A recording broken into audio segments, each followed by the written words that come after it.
বৈশাখানে যে ঘটনা ঘটেছিল সেই ঘটনার পর অনেকদিন অতিক্রান্ত হয়ে গিয়েছে এবং ইতিমধ্যে যুদ্ধের আবহে প্রস্তুতি পর্ব সারছে ভারত এবং কড়া নিরাপত্তার বলয় রয়েছে। এবং সেক্ষেত্রে আপনারা জানেন যে পাক সীমান্তে কিন্তু ইতিমধ্যেই গোলাগুলি চলছে এবং আকাশের সীমান্তকেও কিন্তু একেবারে সেখানে কড়া নিরাপত্তায় বুড়ে দেওয়া হয়েছে এবং ভারতের আকাশকে যেমন নিষিদ্ধ করা হয়েছে, পাকিস্তানের আকাশেও কিন্তু উঠতে পারছে না কোনো বিমান এবং এড়িয়ে চলা হচ্ছে রীতিমতো যুদ্ধের আবহের পরিস্থিতির মধ্যে।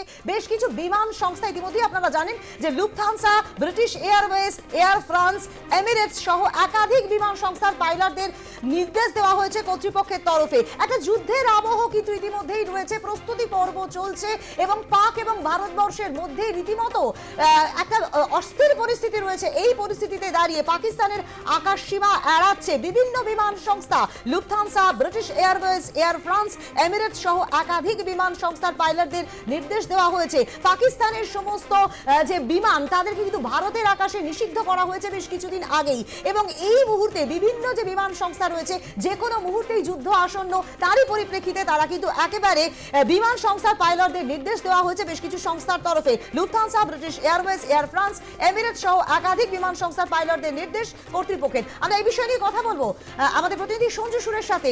সঞ্জু, যেমনটা জানা যাচ্ছে যুদ্ধের আবহ একেবারে আসন্ন, আগাম সতর্কতা হিসেবে পাকিস্তানের আকাশ সীমা এড়াচ্ছে বিভিন্ন বিমান সংস্থা, কি জানা যাচ্ছে?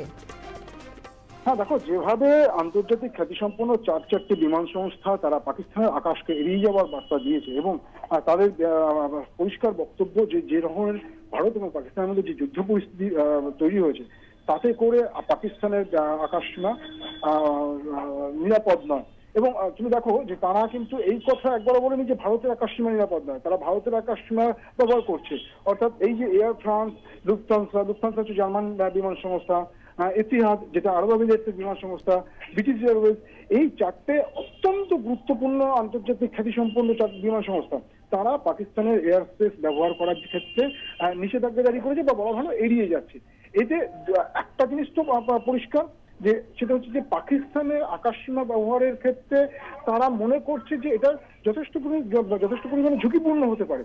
এবং দ্বিতীয় যে জিনিসটা সেটা অন্যতম গুরুত্বপূর্ণ অন্তত এই যুদ্ধ পরিস্থিতিতে, সেটা হচ্ছে পাকিস্তান এই মুহূর্তে ভারত যেভাবে ডিপ্লোম্যাটিক স্ট্রাইক করে পাকিস্তানের মাটিতে ভারত থেকে পণ্য রপ্তানি করার বিষয়টিকে বন্ধ করেছে এবং সিন্ধু জলচুক্তি স্থগিত করেছে, তার ফলে পাকিস্তানের অবস্থা এমনিতেই তো খারাপ অবস্থার দিকে যাচ্ছে। এখন সরাসরি সামরিক অভিযান ভারত না করলেও ডিপ্লোম্যাটিক যে অভিযান শুরু করেছে তাতে কিন্তু পাকিস্তানের ভাতে মারার অবস্থা হয়েছে। এরপরে যদি এই ধরনের চারটি বিমান সংস্থা, আন্তর্জাতিক খ্যাতিসম্পন্ন বিমান সংস্থা, তারা পাকিস্তানের মাটি ব্যবহার না করে, পাকিস্তানের আকাশসীমা ব্যবহার না করে, তাহলে এই যে বিমান সংস্থার পক্ষ থেকে বা বিমান সংস্থাগুলো থেকে পাকিস্তান যে রেভিনিউ ইনকাম করতো সেটাও কিন্তু তারা হারাবে এবং এটা ফরেন রেভিনিউ ডলারের ইনকাম হতো, সেটাও কিন্তু পাকিস্তান হারাবে। ফলে এটা পাকিস্তানের অর্থনীতির ক্ষেত্রে কিন্তু একটা যথেষ্ট বড় গুরুত্বপূর্ণ বা যথেষ্ট বড় চাপ বলা যেতে পারে। যে বার্তা এই মুহূর্তে বলা হয়েছে, গতকালই প্রথমে এয়ার ফ্রান্স থেকে বলা হয় যেটা ফ্রান্সের বিমান সংস্থা, তারপরে লুফথানসা জার্মান বিমান সংস্থা এবং পরের দিকে দেখা যায় আরব আমিরাতের বিমান সংস্থা এতিহাদ এবং ব্রিটিশ এয়ারওয়েজ, এই চারটে বিমান সংস্থায় তারা পর্যায়ক্রমে পাকিস্তানের আকাশসীমা ব্যবহারে নিষেধাজ্ঞা জারি করা বা এড়িয়ে যাওয়ার বার্তা দেওয়া হয়েছে। এবং আমি আরো একবার বলেছি যে পাকিস্তানের আকাশসীমা এড়িয়ে যাওয়ার বার্তা বা সিদ্ধান্ত নিলেও এই চারটে বিমান সংস্থা কেউই কিন্তু ভারতীয় আকাশসীমা এড়িয়ে যাচ্ছে না, অর্থাৎ ভারতের আকাশসীমা কিন্তু তারা ব্যবহার করছে। ফলে এটা পাকিস্তানের উপর অবশ্যই ঘুরিয়ে হলেও একটা বড় চাপ তো নিশ্চয়ই। পারমিতা, একেবারেই তাই, ধন্যবাদ। আমি মৌসুমী রয়েছি সঙ্গে, ধন্যবাদ সঞ্জু।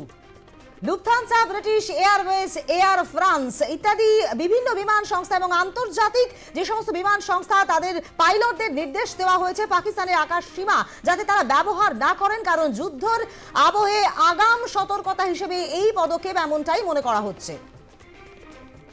আপনাদেরকে আরো একবার জানাই, ভারতের আকাশে পাকিস্তানের যে বিমান সংস্থা তাদের যেরকম নিষিদ্ধ করা হয়েছিল বহুদিন আগে, এবারে আন্তর্জাতিক বিমান সংস্থা তারা কিন্তু একেবারে পাকিস্তানের আকাশকে এড়িয়ে চলেছেন, কারণ যুদ্ধের একটা আবহ তৈরি হয়েছে এবং এই আবহের মধ্যে আগাম সতর্কতা হিসেবেই কিন্তু এমনটা করা হচ্ছে, তেমনটা মনে করা হচ্ছে পাকিস্তানের আকাশসীমা এড়াচ্ছে বিভিন্ন বিমান সংস্থা। এবং যে আন্তর্জাতিক বিমান সংস্থাগুলো ইতিমধ্যেই পাকিস্তানের আকাশসীমা এড়িয়ে যাচ্ছে তার নাম হচ্ছে Lufthansa, British Airways, air France, Emirates সহ একাধিক বিমান সংস্থার পাইলটদের নির্দেশ কর্তৃপক্ষের।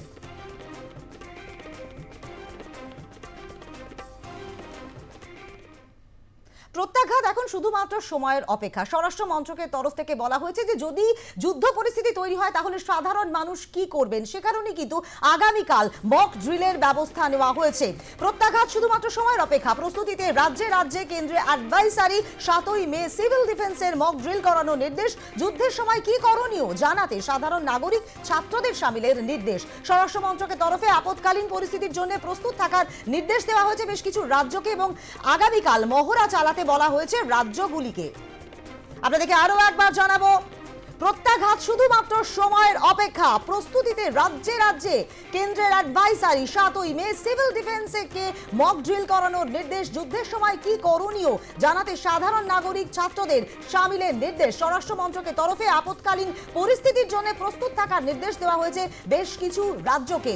রাজস্থান, গুজরাট, পাঞ্জাব এবং জম্মু কাশ্মীরের বেশ কিছু সীমান্তে মহড়া চালানো হবে এমনটাই জানা যাচ্ছে।